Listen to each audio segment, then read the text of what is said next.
নমস্কার বন্ধুরা, on style কুকিংয়ে আপনাদের সবাইকে স্বাগত।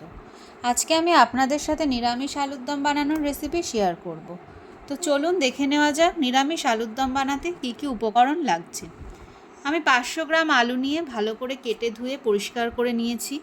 এর সাথে কাঁচা লঙ্কা, টমেটো, আদার পেস্ট, 1 চামচ জিরের গুঁড়ো, 1.5 চামচ ধনিয়ার গুঁড়ো, 1/2 চামচ হলুদ, 1/2 চামচ লাল লঙ্কার গুঁড়ো নিয়েছি, আর 2 চামচ টক দই, 2 চামচ পোস্ত, 1 চামচ কাজু বাদাম একসাথে বেটে রেখেছি।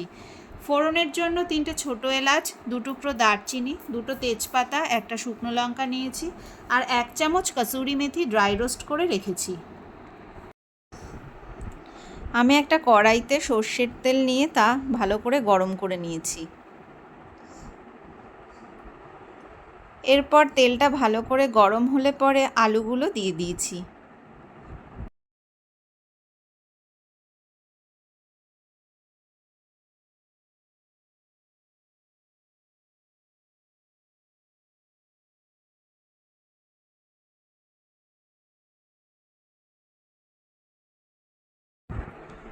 আলুগুলো সবকটা দেওয়ার পর 1 চামচ নুন দিয়ে দিলাম তাতে। এখন আলুগুলো ভালো করে ভেজে নিতে হবে। দেখুন আলুগুলো আমার লাল লাল করে ভাজা হয়ে গেছে। এবার আমি একটা পাত্রে তুলে নিচ্ছি।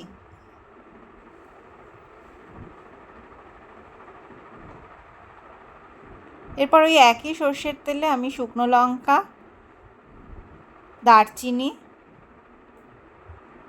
এলাচ, 2টো তেজপাতা দিয়ে ফোড়ন দিয়ে দিলাম।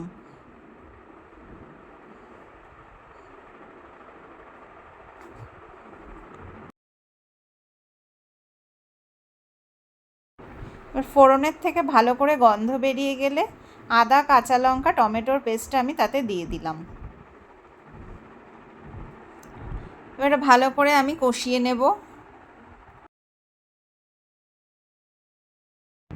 এবার মশলাটা ভালো করে ভাজা ভাজা হয়ে যাওয়ার পর জিরের গুঁড়ো, ধনের গুঁড়ো, লঙ্কার গুঁড়ো, হলুদ গুঁড়োর পেস্টটা আমি দিয়ে দিলাম।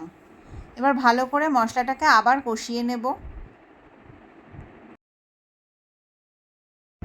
এরপর স্বাদ মতন নুন দিয়ে দিলাম। এরপর ভালো করে মশলাটা কষাতে থাকবো যতক্ষণ না মশলাটা থেকে তেল ছাড়ে।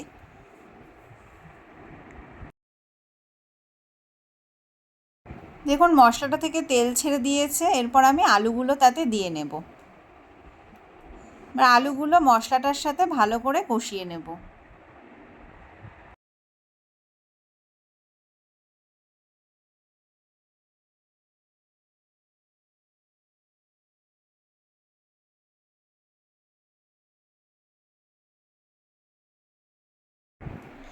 এরপর আমি জল দিয়ে আবার ভালো করে আলুর সাথে মশলাটাকে কষাতে থাকবো।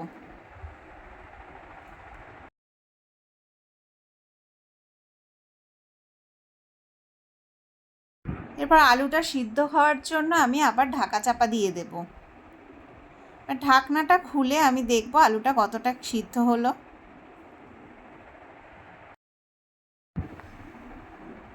আলুটা এখনও সেদ্ধ হয়নি, তাই জন্য সিদ্ধ করার জন্য আমি আবার এটাকে ঢেকে দেব। প্রায় 10 থেকে 12 মিনিট পর আমি ঢাকনাটা খুলে দেখলাম আলুটা কেমন সিদ্ধ হয়েছে।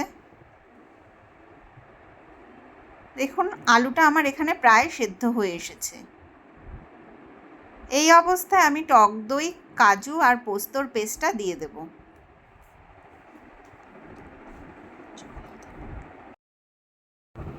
এরপর ভালো করে সমস্ত মশলাটাকে আমি নাড়িয়ে নিচ্ছি।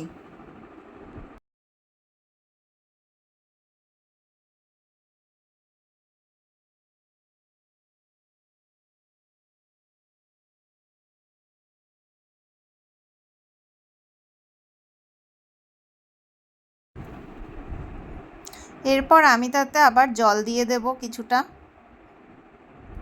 আবার ভালো করে নাড়াবো।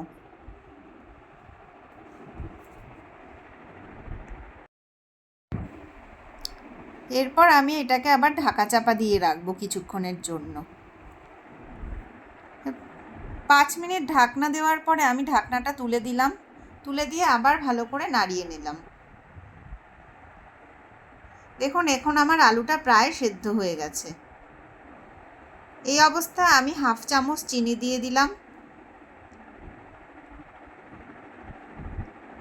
এরপর আমি ড্রাই রোস্ট করা কাসুরি মেথিটা ছড়িয়ে দিলাম। আবার ভালো করে আলুর সাথে আমি এটাকে মিশিয়ে নিচ্ছি।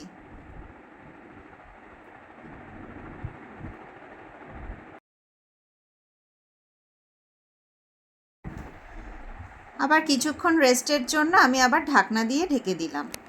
দেখুন আলুর দম আমার পুরোপুরি রেডি হয়ে গেছে। এই অবস্থায় আমি গ্যাসের ফ্লেমটা বন্ধ করে আলুর দমটা আমি একটা পাত্রে তুলে নিচ্ছি।